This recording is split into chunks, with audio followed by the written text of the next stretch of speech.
I will point out that we are 1/16 of the way through my outline. Keep going. Talk fast. All right. So Sunday. What's important about Sunday, you guys started working on the dungeon, like in earnest. I mean, like you were out, we came and met you later. You were literally taping out where all the furniture is going to go, and you were measuring. You had a laser pointer measurer. You know, I was so impressed by the work that you...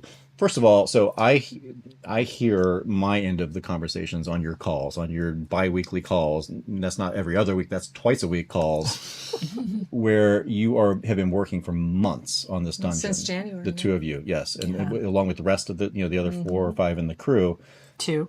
There are 4 of us total. Okay. Well, 1, 2. Team Dungeon are the other 2, but they weren't in any of those calls. They brought the wonderful equipment. Felt like there was a dozen because of how amazing this went off. And so we went and met you guys, and we helped tour the space and did what we could, which was essentially nothing. And but you guys were just all over mapping this out in precise detail with a laser pointer measurer. And so that was Sunday, and in preparation for your real work, which started on Monday. Right. For the dungeon. So the dungeon, we took the entire ballroom at the Nopsy. Right. I was going to do a quick highlight about what was different. So it was the entire ballroom at the Nopsy. We had, I think we ended up with 3 official floor plans, none of which matched one another. So we weren't exactly sure where the doors were. We weren't exactly sure where the measurements were. We had rough estimates on what the size of the furniture was going to be, and we thought we had a good estimate on what the size of the truss for the lightings and rope work was going to be. That didn't turn out to be correct either.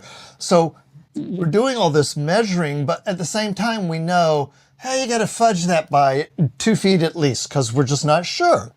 And so we're taping out where all the carpet went, we're taping out the sections of where we think the furniture is going to go, and taping out sections where we want people to be able to sit and watch. Mm-hmm. That was primarily what we were trying to do on Sunday. Yeah, it was all the basic layout floor plan work. Yep. Really fast, I want to explain in case you don't know. So normally in years, the 2 bigger hotels in our takeovers, we normally take over 3 hotels. We did this year again.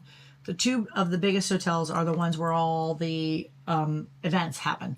So the Astor is normally our biggest hotel, and then the Nopsy this year was our second hotel. So we decided this year, team at Naughty Events decided that we would have the Nopsy, which was our second hotel, a little bit smaller, be our kink hotel.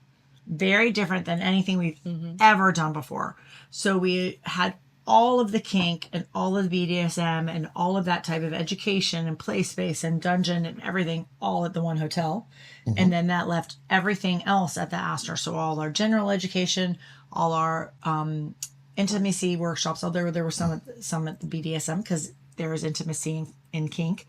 But we kind of separated out that way. Normally we always try and bring a piece of each into one, and we thought, no, what? Let's let the kink space own the Nopsy, and so that was what we were charged with doing. Yep. Turning the Nopsy into some type of a dungeon space and place, and but usable for any and for all.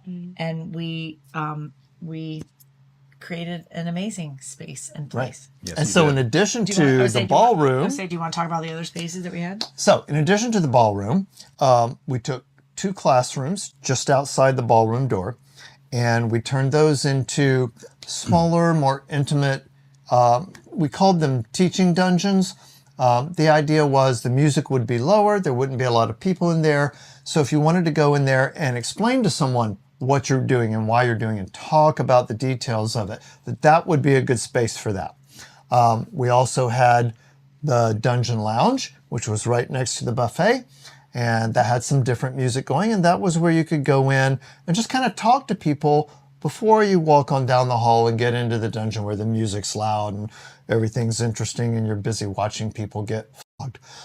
Scene negotiation. Negotiation. That was what that space was for. And then finally, when you come back out of the dungeon, which, by the way, our dungeon was sex positive, which means you were allowed to have sex in the dungeon. We'll talk a lot about that. When you come out of the dungeon, then we had 2 side wing rooms for aftercare. And one of them was sex positive and one of them was not sex positive. So whatever your version of aftercare is, because seriously, for some people, a good fuck is aftercare. And for some people, they just want to cuddle up in the arms of whoever their dom is and just be there and come down from whatever they went through.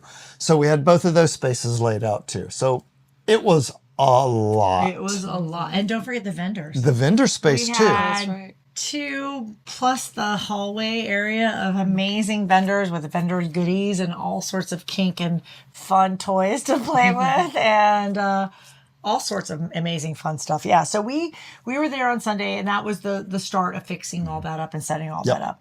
So we Which then went, kind of wanted to went tell you a through little bit about Monday. that. Yeah. It Yeah. goes Yeah, through the that's whole through week. Monday, So yeah. that was like, I mean, that's where Phoenixx and I practically lived when we weren't running from one place to another because we had to make sure it was all going okay. So we were there a lot, but it was amazing, and we got an amazing group. Yes, that was Sunday, and that was all the taping out. So yeah. And then that continued through Monday because you guys were spent the entire day there Yeah, so we did. doing all the work and getting all the load in of all the Right. equipment and Monday setting was up all the Buildout, equipment. right? Yeah. Right, Monday was build out, so everything came in then, and as Phoenixx said, the amazing team Dungeon, Wolf, and NASA, they were so awesome. Their equipment was amazing. Their equipment it was, is we amazing. did it was so fun because Beautiful, yeah. sturdy, high quality, well designed, well thought out. Is all of visually it. gorgeous. Visually, yeah, it was just leather and varnished wood. It was really nice stuff. It was really, really awesome. So we spent that was what the whole kind of the 2 days were, building all that out, making our vision come to fruition because we had never done anything like this before. And we were hoping it looked great, and then it did look great, and then we were hoping people would come. That was the next. We'll talk about that I more know. too. We were really hoping that it was going to be something that folks were interested in. So we built it. We'll see if they come. But Sunday, Monday, and then we're going to talk about Tuesday. As you could expect with something so new and so bold and so big, not everything went to plan. It's okay. It worked out though. It was a good lesson for Phoenixx and how to let go and just press the I believe Staples button. It was a good lesson for everyone else on the team on how to ignore Phoenixx when he gets all spun up And just let him press and just the I let believe him button. go. Yep. He'll work through it. Yep. I kept saying, babe, you just gotta let this shit go, man. It is not on our timetable. We have no control. Phoenixx is not used to working events. No. He is a little bit more now. So yeah. So that was Monday.